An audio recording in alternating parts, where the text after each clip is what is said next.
இன்றைக்கி நம்ம பார்க்க போகிறது புங்கை மரத்தை பற்றி தான். இந்த புங்கை மரத்தில் வந்து பார்த்திங்கன்னா அவ்வளோ ஒரு பெனிஃபிட்ஸ் இருக்குது.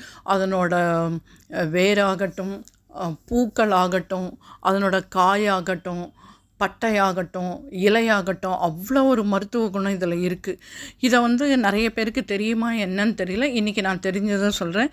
இந்த இலையை எடுத்து சாறு பிழிஞ்சு நம்ம அந்த சாறை எடுத்து குடிக்கும்போது நீரிழிவு நோய், அதாவது சர்க்கரை நோய் உள்ளவங்களுக்கு அது குணமாகும். அதே மாதிரி இந்த பூ இருக்குது இல்லையா, ரொம்ப அழகாக இருக்கும்.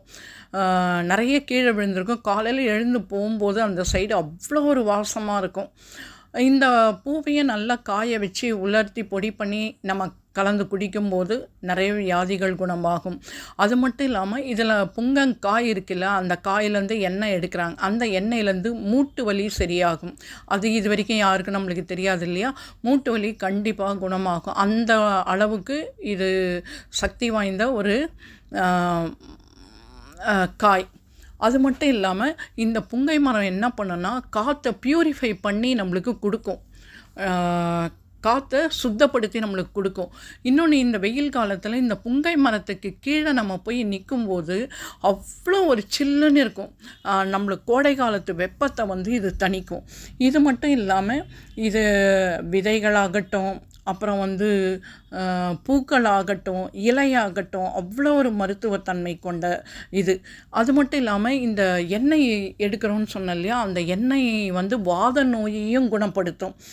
இத்தனை நாள் நம்மளுக்கு வந்து வேப்பம்பூ தான் சுகரை கம்மி பண்ணும். வேப்ப மரத்தை பற்றி நம்ம பார்த்துருக்கோம், நிறைய மரத்தை பற்றி பார்த்துருக்கோம். ஆனால் இந்த புங்கை மரத்தை பற்றி யாருக்குமே தெரியாது. ஆனால் அது அந்த சாயங்காலம் பூத்துட்டு அந்த காலையில் கொட்டி கிடக்கும் பாருங்கள் அந்த பூக்கள். நீங்கள் அந்த பக்கம் போனீங்கன்னா அவ்வளோ ஒரு வாசம். அந்த காற்றை நம்ம சுவாசிக்கும் போதே நம்மளுக்கு ஒரு சுத்தமான காற்றை சுவாசித்த ஒரு பலன் கிடைக்கும். நம்மளுக்கு அவ்வளோ ஒரு நல்ல மருத்துவ குணங்கள் நிறைந்த ஒரு மரம் புங்கை மரம். இப்போ நிறைய குழந்தைங்களுக்கோ பெரியவங்களுக்கோ கூட நிறைய பேருக்கு இந்த புங்கை மரத்தோட இது வந்து தெரியாமல் போச்சு.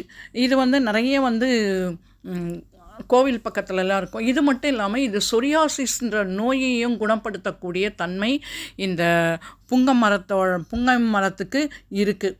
அது மட்டும் இல்லாமல் காயத்தை குணப்படுத்தக்கூடிய எண்ணெய், அந்த விதையிலேருந்து எடுக்கக்கூடிய எண்ணெய் வந்து ரொம்ப பயனுள்ளதாக இருக்கும். நீங்களும் இந்த புங்கை மரத்தை பற்றி ஏதாவது இன்னும் தெரிஞ்சதுன்னா என்னோட ஷேர் பண்ணுங்கள். ஷேர் பண்ணிங்கன்னா இதை நம்ம வந்து மற்றவங்களுக்கு சொல்லும்போது இன்னும் உபயோகமாக இருக்கும். இன்னும் நிறைய மரங்களை பற்றி தெரிஞ்சாலும் என்னோட ஷேர் பண்ணுங்கள். எனக்கு ரொம்ப யூஸ்ஃபுல்லாக இருக்கும்.